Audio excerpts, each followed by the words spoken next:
The M4 iPad Pro has now been out for 2 weeks, which is enough time to get a feel for this device to see if it's actually worth the price. Now, spoiler alert, I really enjoyed this iPad. First, I want to talk about the material it's made of and the fingerprints. Now, as you can see so far on this iPad, it does have some smudging up in here. And it just does leave fingerprints. Now that's going to happen when you have a darker device. But because I have the keyboard case, that hasn't bothered me much at all. Plus, I'm not looking at the back of this iPad, I'm looking at the screen. And so yes, it does get some fingerprints here and there, but that has not been a deal for me at all.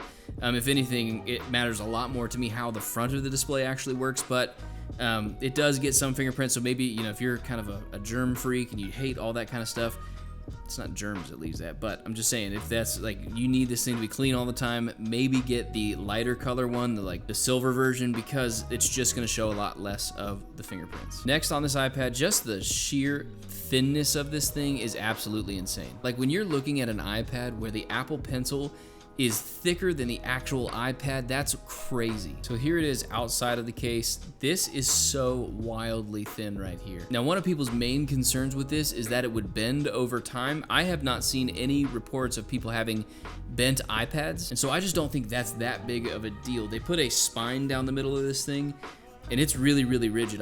If you've seen Jerry Rig Everything, he did a video where he's like pushing on it with all of his might, and it does eventually crack, but like, don't do that to your devices. I don't know if that's news to anybody. Don't put both your thumbs into it and push as hard as you can, and you won't have a bent iPad. But it is just amazing. Like, this device is so incredibly thin. Now, other people might not be impressed with that, but for me, when I'm looking at this iPad, if it existed in a vacuum and there were no other iPads, I would be absolutely blown away with this iPad because it is just so paper thin. Now, if you're somebody who writes notes and stuff on it, having it be thinner, that's actually great, because when you're writing on it, the thinner the device is, the better it is to kind of replicate a piece of paper. Now, I will say this, I've been having some connectivity issues with this Apple Pencil Pro.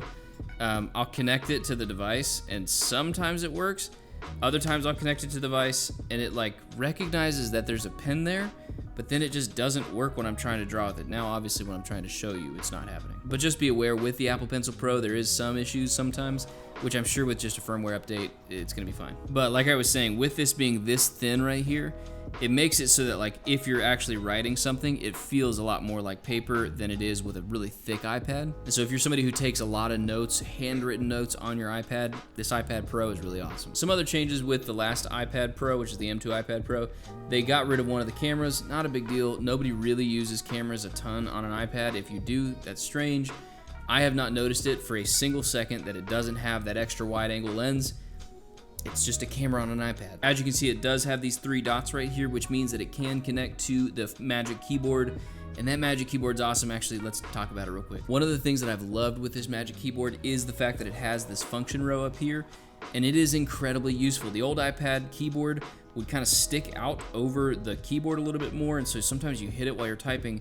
This one tucks up really tight up against it, and so you can use the actual function row, and it's really functional. But like typing on this thing, it is such a great feeling keyboard. As you can see, I got the white color right here. I think it's a gorgeous keyboard. It doesn't pick up stains like I thought it would. It doesn't pick up dirt all that much, and so it's really awesome. The hinge is pretty wild. The hinge is pretty thick. It does have a USB-C port right here, and so when you're charging it, you can either charge it on this side with the USB-C port, or you can charge it on this side with the hinge USB-C port. And that just brings some extra functionality that people were looking for, because it does kind of suck when you have to charge your iPad on one certain side. It's nice to have that other port. But yeah, like I said, the feeling of this keyboard is really great. I'll get a little audio test of the keys real quick. Sounds awesome. Now, I will say with this keyboard, it does add a lot of chonk to this thing. And check that out right there. That is a chonky boy. With this iPad being so incredibly thin, it is now almost the size, I think it's actually is the size of the MacBook Air. Now, the functionality of it is fantastic. However, with the price of the iPad, which we'll get into in a second, the price of the iPad plus the price of the Magic Keyboard, you are up in MacBook Air range. And so far for me, yes, it is great using the keyboard, but it is still clunky. It is so much clunkier than macOS. The Files app, the Files kind of system on the iPad, it is just clunky all over. And so if you're buying this thing, you're saying, hey, I want to replace my laptop with this, I don't think it's ready. So if I had the $1,300 or whatever it is, $1,300 with the keyboard and all that, I would definitely go with the MacBook Air. Next, let's talk about the M4 chip that is inside this thing. It is an awesome chip. If you go with the 2 terabyte or the 1 terabyte version, you can get more RAM on that system on a chip. That's really great, but it is kind of weird to me that Apple would put the M4 chip in this iPad, because an iPad typically is not going to be your powerhouse user. And so here's the reality. When you're using an iPad, if you go back to an M2 or an M1 iPad Pro, they pretty much feel the same. Yes, I've said it in all my videos past with this device.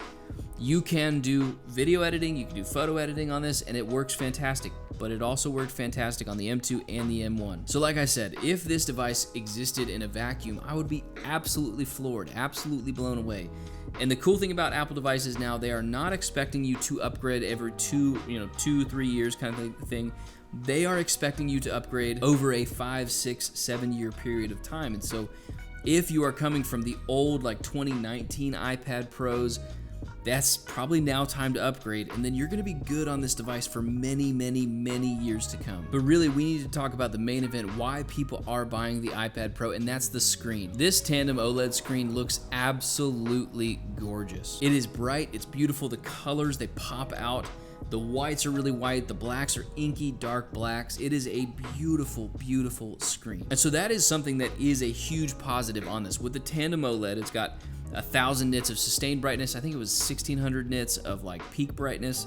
That means you can use this outside all you want. If you're editing photos, all that, the colors are gonna be clear, they're gonna be crisp. And so for actual professionals, this is a fantastic device. You could use this on like real legit shoots, photo shoots, video shoots, and it's gonna be a great companion. But that's the issue. Once again, it is a companion to your computer. It is not going to replace your actual computer. So I wanted to keep this video really short because my thoughts are very similar to what they were 2 weeks ago when this iPad Pro came out. It is an amazing device. The screen is amazing. The thinness is amazing. The fact that the camera still is usable and works great. And then on top of all that, you have the Magic Keyboard and the Apple Pencil Pro.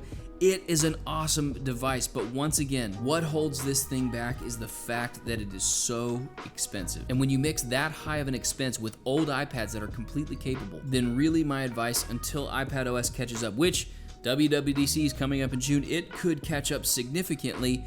But until that happens, until the software meets where the hardware is at, I really do recommend people go with the M2 Pro. Yes, the M2 Pro is a little bit thicker and a little bit heavier, but it is completely capable. And if you're gonna be dropping $1,300 on a device, it better be able to do everything I need to do and then some, and the iPad is just not that. So let me know your thoughts in the comments below. Do you feel like this M4 iPad is actually a good use of people's money, or do you feel like they'd be better off with the M2 iPad or even going with that 13-inch iPad Air? If you found this video helpful, please hit the like button. It doesn't cost you anything. It helps my channel out so much when you hit the like button. And if you like this video, go ahead and check out this comparison I did right here. You're gonna love it. I'll see you all in the next one.